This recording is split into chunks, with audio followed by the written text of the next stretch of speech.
이번 시간에는 누구나 쉽게 말을 길게 하는 방법을 알려드리려고 해요. 저 같은 경우에는 이걸 알게 되면서 긴 문장이 들리고 영어가 쉬워지기 시작했어요. 네, 안녕하세요 여러분. 이번 시간에는 누구나 쉽게 말을 길게 하는 방법을 알려드리려고 해요. 제가 처음에 미국에 갔을 때 정말 난감했던 게 상대방이 조금만 길게 영어로 말을 하면 안 들리고, 거기다 더 큰 문제는 전혀 영어를 하지 못했다는 거예요. 정말 기초도 하나 없이 미국에 갔고, 그래서 학교에서 아이들이나 선생님이 제게 말을 걸면 정말 답답할 때가 많았는데, 저 같은 경우에는 이걸 알게 되면서 긴 문장이 들리고 영어가 쉬워지기 시작했어요. 자, 그래서 오늘은 누구나 쉽게 따라할 수 있는 영어 길게 말하는 방법에 대해서 알려드릴 테니까 끝까지 듣고 다 가져가세요.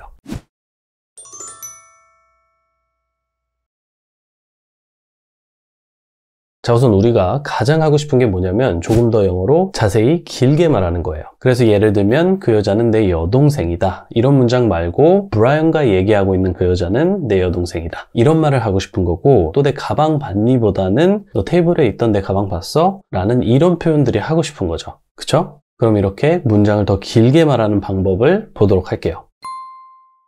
우선 그 여자는 내 여동생이다 라는 말을 영어로 하면 The woman is my sister 이죠? 이렇게 간단한 기본 문장이 나왔는데, 여기서 우리가 동사 ing로 그 여자, The woman을 꾸며주기만 하면 긴 문장이 되는 거예요. 그래서 얘기하고 있는 그 여자는 The woman talking 이 되는 거고, 여기서 조금 더 살을 붙여주면서 The woman talking to Brian 이라고 하면 브라이언과 얘기하고 있는 그 여자가 되는 거죠. 그러면 The woman is my sister, 그 여자는 내 여동생이다 해서 The woman talking to Brian is my sister 이라는 조금 더 디테일하고 긴 문장이 만들어지는 거예요. 브라이언과 얘기하고 있는 그 여자는 내 여동생이다. The woman talking to Brian is my sister. 자, 그런데 여러분, 평서문만 이게 가능한 걸까요? 아니죠. 의문문도 똑같은데 너 그 남자 봤어는 영어로 어떻게 되죠? 네, Did you see the man이 되겠죠? 그리고 여기서 그 남자를 동사 ing로 꾸며주면 이런 문장이 완성되는 거예요. 너 버스에서 자고 있던 남자 봤니? Did you see the man sleeping on the bus? 자, 어떠세요? The man을 sleeping으로 꾸며주면서 자고 있던 그 남자 라는 표현을 만들어준 거죠. 그리고 그 뒤에 on the bus 라는 표현을 추가해주면서 문장을 완성해 준 거고요. 너 버스에서 자고 있던 그 남자 봤어? Did you see the man sleeping on the bus? Did you see the man sleeping on the bus? 자, 내가 이미 알고 있는 기본 문장에서 말을 길게 하는 방법 첫 번째, 명사를 그 뒤에 동사 ing로 꾸며준다. 명사 플러스 동사 ing. 좋아요. 이렇게 가볍게 몸을 풀어봤고요. 이제 오늘의 메인인 두 번째 방법을 알려드릴게요. 두 번째 방법은 이 원칙 하나만 알면 돼요. 모든 영어의 어수는 시간도 그렇고 장소도 그렇고 작은 것부터 큰 단위 순으로 문장을 늘려가거든요. 이 부분은 이미 영어 어순 영상에서 자세히 다뤄봤는데 간단히만 다시 보여드리면서 설명드릴게요. 자, 우선 우리말로 나는 매일 7시에 영어를 공부한다가 있죠? 이걸 영어로 바꾸면 I study English at 7 every day 라고 해요. 여기서 주목할 것은 작은 시간 단위인 at 7이 먼저 나오고 더 큰 시간 단위인 everyday가 그 뒤에 나왔다는 사실이에요. 그래서 나는 매일 7시에 영어를 공부한다는 I study English at 7 everyday가 된다. 또 다음 문장을 볼게요. 나는 다운타운에 있는 카페에서 그녀를 만났다. 이 문장 같은 경우에는 다운타운과 카페, 이렇게 장소를 나타내는 단어가 두 개가 나왔죠? 당연히 영어는 주어 동사 목적어 순으로 시작하니까 I met her이 나오는 거고, 그 다음이 문제인데 역시 장소를 나타낼 때도 작은 것부터 큰 것으로 가주면 돼요. 그래서 I met her at a cafe in downtown. 이렇게 작은 단위의 카페가 먼저 나오고 더 큰 단위인 downtown이 나오는 거죠. 우리말은 다운타운에 있는 카페라고 하면서 큰 것부터 작은 것 순으로 말하지만 영어는 작은 것에서 큰 것 순으로 말하며 문장을 늘려준다. I met her at a cafe in downtown. 자, 그래서 이 원리 하나만 알고 있으면 어떤 문장이든 더 길게 늘릴 수 있는 건데, 그럼 본격적으로 예문들을 보면서 확실히 감을 키워보도록 할게요. 자, 먼저 우리말로 내 방에 있는 빨간 자켓이라는 표현이 있어요. 이 말을 보면 역시 한국말은 방이라는 큰 개념을 먼저 표현하고 그 다음에 작은 개념인 자켓이 나오는 것을 알 수 있죠? 하지만 영어는 그 반대이기 때문에 빨간 자켓이 먼저 나오고 내 방이 나오는 거예요. 그래서 내 방에 있는 빨간 자켓은 a red jacket in my room 이 되는 거죠. A red jacket in my room. 그럼 이제 문장을 완성해 볼 건데, 너 내 방에 있는 빨간 자켓 봤니? Did you see a red jacket in my room? 너무 좋은 표현이 됐죠? 너 봤니? Did you see? 내 방에 있는 빨간 자켓을. A red jacket in my room. 자, 그럼 하나 더 볼까요? 이번에는 테이블 위에 있는 내 가방이라는 표현이 있는데 역시 이번에도 우리말은 테이블이라는 큰 것을 먼저 말하고 그 다음에서 작은 것인 가방을 얘기하는 것을 볼 수 있죠? 하지만 영어로는 어떻게 말한다? 네, 영어는 작은 것부터 큰 것 순이니까 my bag이 먼저 나오고 그 다음에 on the table이 나오는 거죠. 그리고 이번에도 앞에 did you see만 붙여주면 너 테이블 위에 있는 내 가방 봤니? 라는 표현이 되는 거고요. 너 테이블 위에 있던 내 가방 봤어? Did you see my bag on the table? Did you see my bag on the table? 자, 그래서 첫 번째 방법이 명사 뒤에 동사 ing가 나와주는 거라면 두 번째는 명사 뒤에 전치사가 나오고 다시 명사가 나오는 거예요.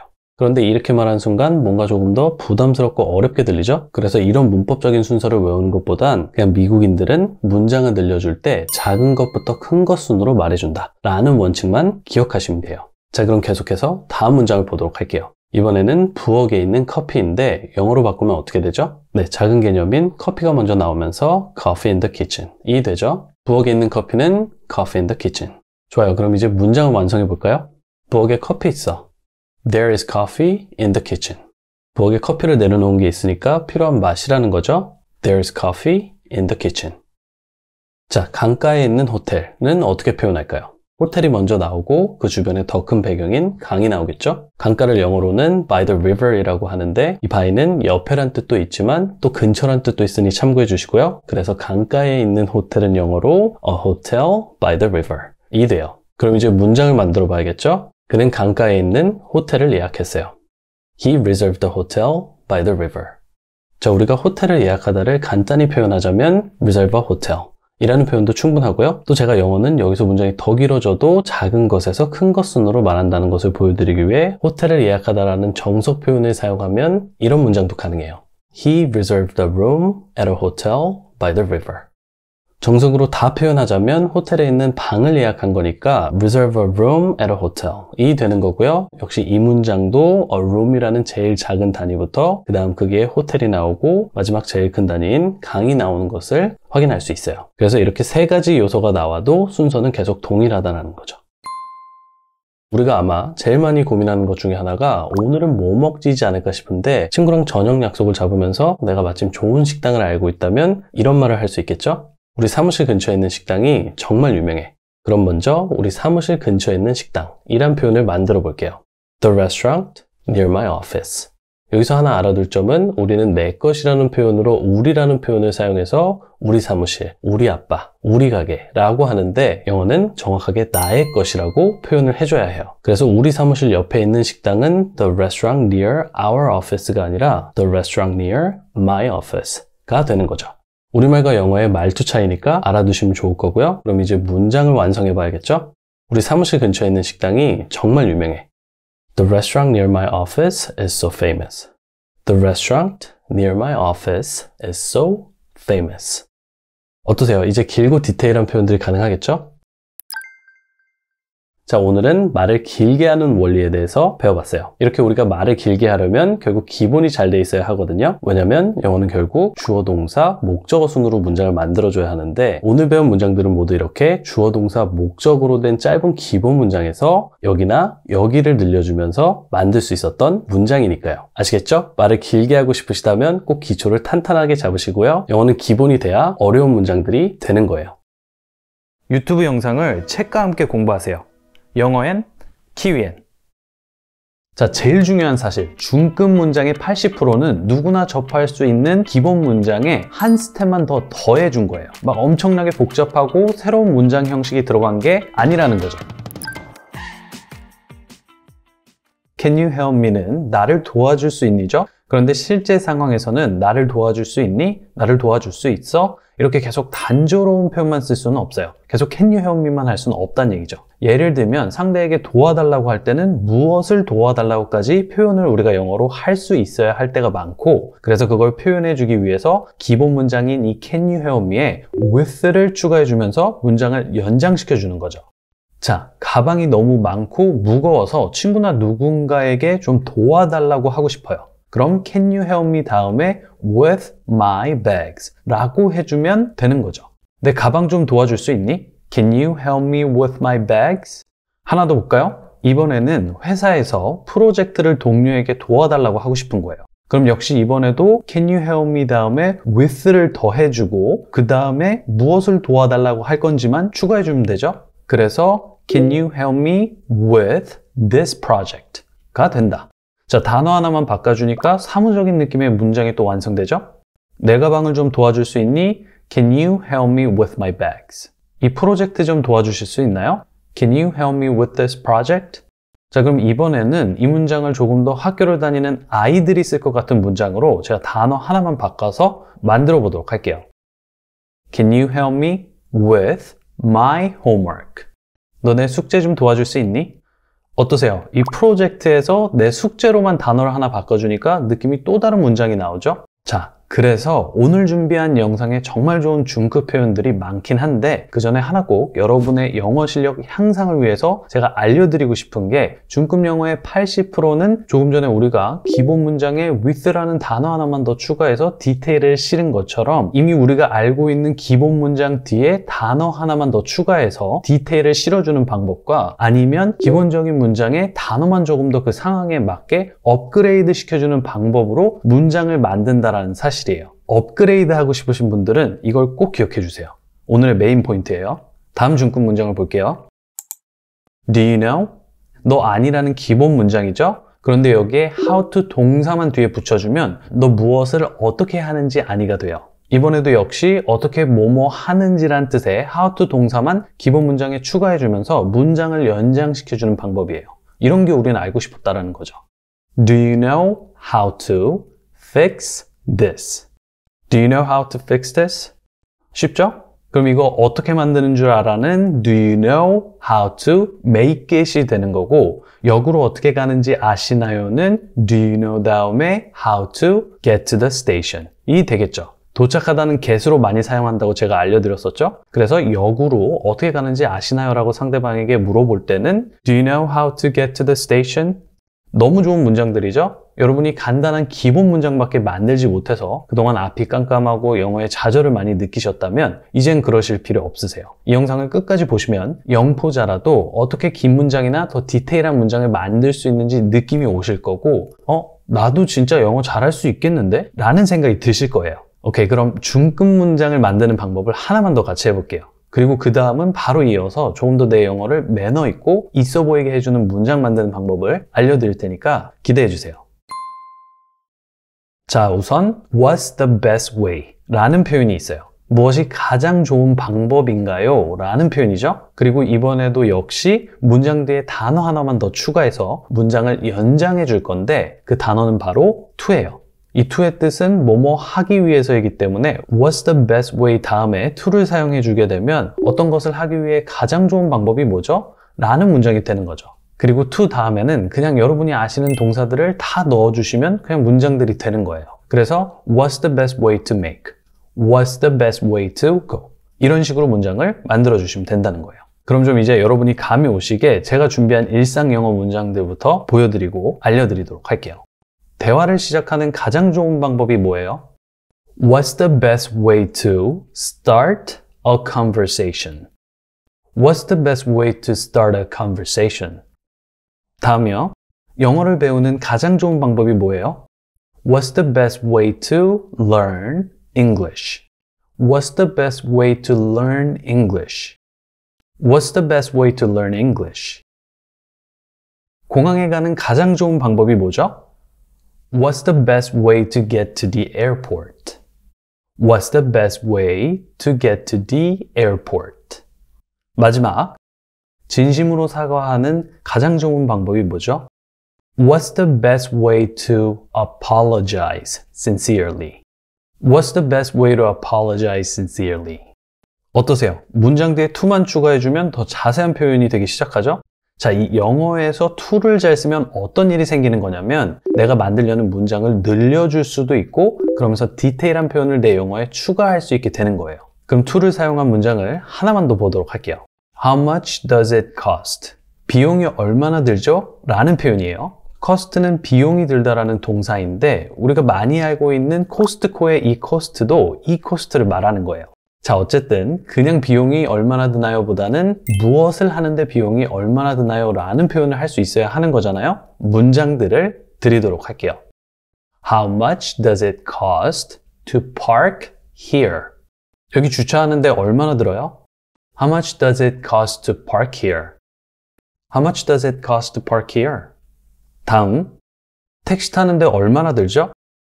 How much does it cost to take a taxi? How much does it cost to take a taxi? 머리를 자르는데 얼마나 드나요? How much does it cost to get a haircut? How much does it cost to get a haircut? 차 수리하는데 얼마나 들죠? How much does it cost to repair a car? How much does it cost to repair a car? 마지막, 헬스장을 드는데 얼마나 드나요?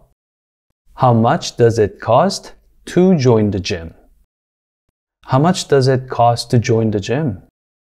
자, 그래서 영어로 어떤 행동을 하는 데나 어떤 행동을 하기 위해서라는 표현은 to 다음에 동사만 붙여주면 된다. 여러분이 이미 아는 기본 문장에 거의 다 붙을 수 있다고 생각해도 무방하거든요. 이러면 얼마나 많은 표현들이 가능해지는지 한번 생각해 보세요. 기초가 되면 중급은 따라오게 되어 있다. 이건 제가 앞으로 계속 수업하면서 증명해 드릴게요. 자, 그럼 to는 여기까지고 다음은 제가 여러분께 가장 알려드리고 싶었던 표현이기도 하고 또 여러분의 영어를 매너 있고 있어 보이게 해주는 문장 만드는 법을 알려드릴게요. 중급 영어 레벨 2. 이 중급 영어부터는 사무적인 대화 내용과 비즈니스 회화 등 좀 더 레벨이 있는 표현들이 포함됩니다. 이제 제가 알려드릴 중급 표현은 Do you mind if I예요. 보통 영어로 내가 뭐뭐 해도 될까요는 can I를 써요. 그쵸? 그런데 비즈니스 파트너나 어떤 행사에 가서 격식을 차리고 예의 있게 상대방에게 내가 무엇을 해도 괜찮을지 물어볼 때는 Do you mind if I를 써주는 거죠. 사실 이 표현이 정말 좋은 건 꼭 이렇게 격식을 차려야 하는 상황에서만 쓰는 게 아니라 그냥 일상생활에서도 상대방에게 어떤 허락을 구할 때는 더 정중하게 표현하거나 공손한 표현으로 언제 어디서든 쓸 수 있기 때문에 이 표현이 정말 좋은 거예요. 자, 그럼 감이 오실 수 있게 문장들을 보면서 또 같이 연습해 볼게요. 우선 공공장소나 또는 내가 누군가와 함께 사용하는 공간에서 상대방의 허락을 구해야 할 때가 있죠? 이 문장들을 드릴게요. 창문을 좀 열어도 괜찮을까요? Do you mind if I open the window? Do you mind if I open the window? 다음이요. 소리 좀 키워도 괜찮을까요? Do you mind if I turn up the volume? Do you mind if I turn up the volume? Do you mind if I turn up the volume? 그럼 또 다음 문장. 여기 앉아도 괜찮을까요? Do you mind if I sit here? Do you mind if I sit here? 자, 다음은 상대방의 어떤 물건을 써야 하기 때문에 허락을 구할 때 쓰는 문장들이에요. 제가 펜 좀 빌려도 괜찮을까요? Do you mind if I borrow your pen? Do you mind if I borrow your pen? Do you mind if I borrow your pen? 하나 더. 내 폰이 배터리가 다 되거나 깜빡하고 다른 곳에 두고 왔는데 폰을 써야 할 때가 종종 있죠? 그래서 상대방의 폰을 사용해도 될지 이렇게 허락을 물어볼 때도 Do you mind if I use your phone? 내가 네 폰을 좀 사용해도 괜찮을까? Do you mind if I use your phone? Do you mind if I use your phone? 네, 이렇게 말하면 내 영어가 정중하고 매너 있는 영어가 돼요. 그래서 원어민들도 특히 즐겨 쓰는 표현이기도 하죠. 또 상대방의 물건을 빌릴 때가 아니고 뭔가 이런 허락을 구할 때도 쓸 수 있는데 하나 더 드리자면 이번에는 파티에 제가 제 친구를 데려가고 싶은데 그래서 파티를 여는 사람에게 물어보는 거죠. 제 친구를 좀 데려가도 괜찮을까요? 자, 이럴 때도 영어로는 Do you mind if I bring my friend? Do you mind if I bring a friend? 좋죠? 그래서 이렇게 말할 수 있으면 내 영어가 정중하고 매너 있는 영어가 돼요. 자, 그럼 여러분 이번에는 제가 설명을 한번 드릴게요. 내가 백화점에 갔는데 너무 마음에 드는 옷이 있어서 점원에게 이거 입어봐도 괜찮을까요? 라고 영어로 물어봐야 하는 상황이에요. 이럴 때 우리 정말 많죠? 어떻게 말하면 될까요? 정답은 다음 편에서 알려드릴게요. 기초가 원하는 중급 영어 2편에서는 이럴지 저럴지 결정을 못하겠어 라던가 나는 거절을 잘 못해 또는 무엇을 하지 못한 게 후회돼 너무나 필요하고 알고 싶은 다양한 표현들을 알려드릴 거니까 기대해주세요. 오늘 영상은 시작일 뿐입니다.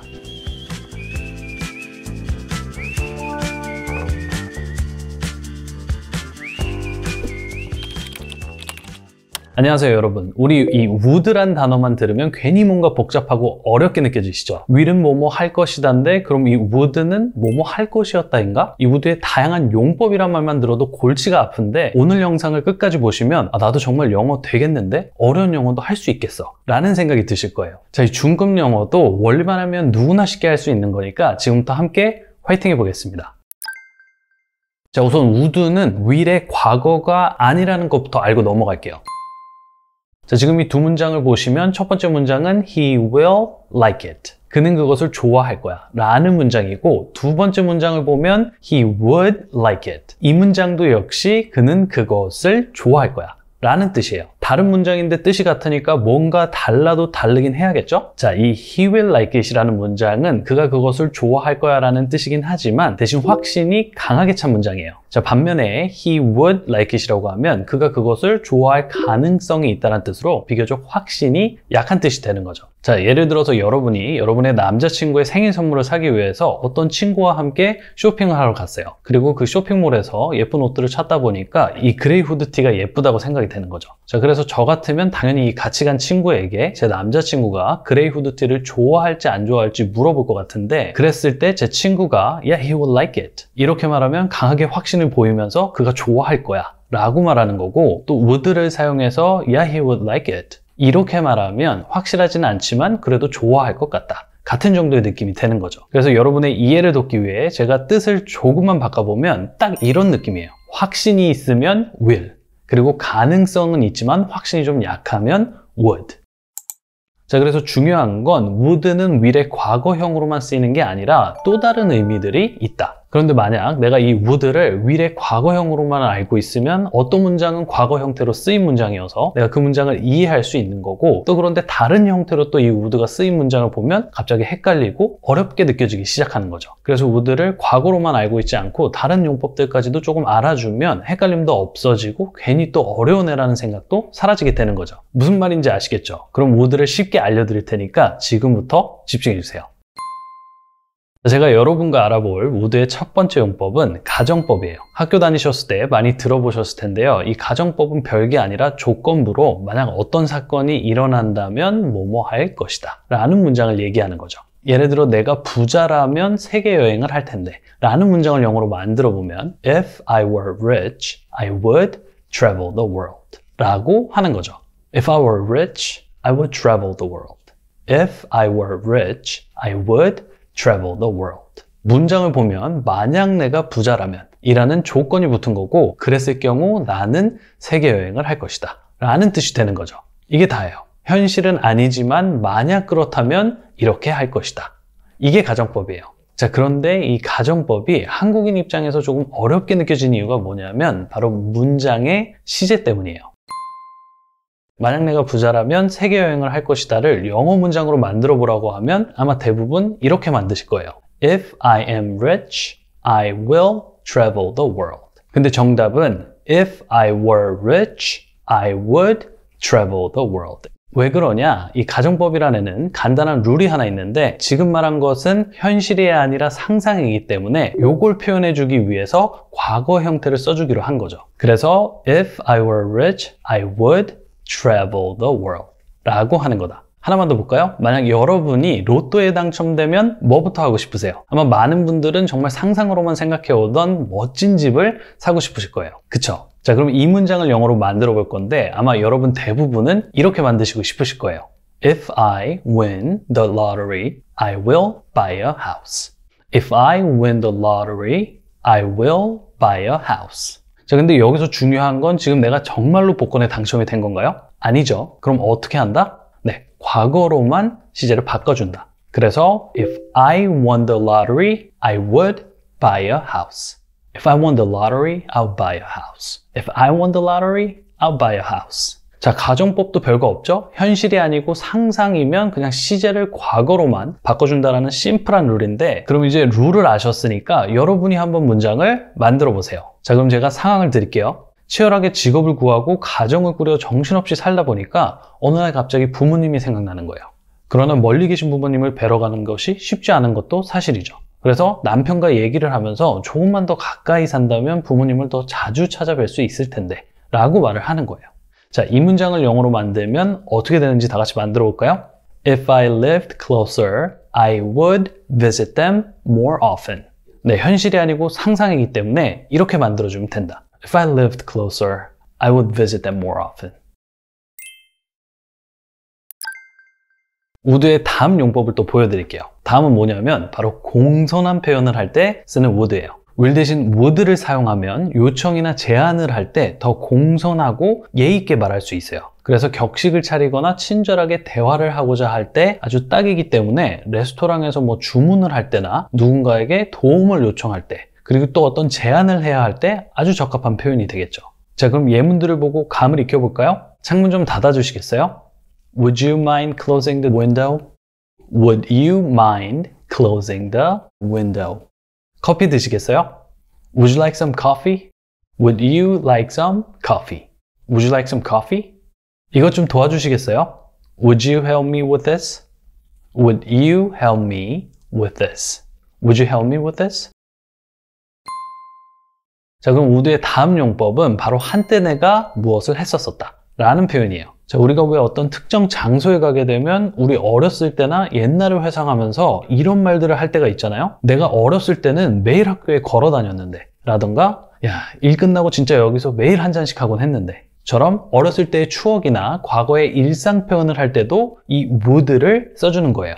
영어 예문들을 보여드릴게요. 내가 어렸을 때는 정말 매일 학교에 걸어 다녔었는데 When I was young, I would walk to school every day. You know, when I was young, I would walk to school every day. You know, when I was young, I would walk to school every day. 야, 일 끝나고 여기서 한 잔씩 하곤 했었지. After work, I would have a drink here. After work, I would have a drink here. You know, after work, I would have a drink here. 네, 그래서 이 would는 이렇게 옛날에 자주 하던 일을 회상하면서 말할 때도 쓸 수 있다. 자, 그리고 또 이제 would는 우리가 알고 있었던 것처럼 과거 시제를 표현할 때도 쓰이는데 단 우리 한국어와는 다르게 영어 문장을 만들 때는 문장을 과거 시제 통일을 해줘야 돼요. 예를 들어서 그가 도와줄 거라고 말했어 라는 문장을 만드시면 여러분은 아마 이렇게 만드실 거거든요. He said he will help. 하지만 영어에서는 앞에 said가 과거이면 뒤에 will도 과거인 would로 바꿔줘야 하는 룰이 있어요. 그래서 he said he would help 이라고 해야 정답인데 우리 말과는 상관없이 영어에서 앞문장이 과거이면 뒷문장도 과거로 맞춰준다. 몇 개 더 볼까요? 그녀는 네가 좋아할 거라고 말했어. She said you would like it. She said you would like it. 이번에도 과거 시제 통일을 해줬죠? 다음 문장 볼게요. 나는 네가 좋아할 거라고 생각했어. I thought you would like it. I thought you would like it. 자, 역시 이번에도 생각했다가 과거니까 뒤에도 would라는 과거. 나는 네가 돌아올 줄 알았어. I knew you would come back. I knew you would come back. I knew you would come back. 자, 이번에도 과거 이렇게 시제 통일을 해준 걸 볼 수 있죠? 자, 그럼 마지막 문장은 제가 특별히 원어민 표현을 하나 넣어서 또 문장을 보여드리도록 할게요. 난 네가 해낼 줄 알았어. I knew you would pull it off. I knew you would pull it off. 자, pull it off는 그것을 해내다 라는 뜻인데 원어민들은 성공적으로 어려운 일을 해내다 라고 할 때 바로 이 표현을 써요. 그래서 친구에게 난 네가 해낼 줄 알았어 라고 한다면 I knew you would pull it off. 뭐 이렇게 말을 해주는 거죠. 자, 그동안의 답답함이 좀 사라지셨길 바라고요. 또 저와 함께 매일 공부하고 싶으신 분들은 아래 링크를 확인해 주시면 됩니다.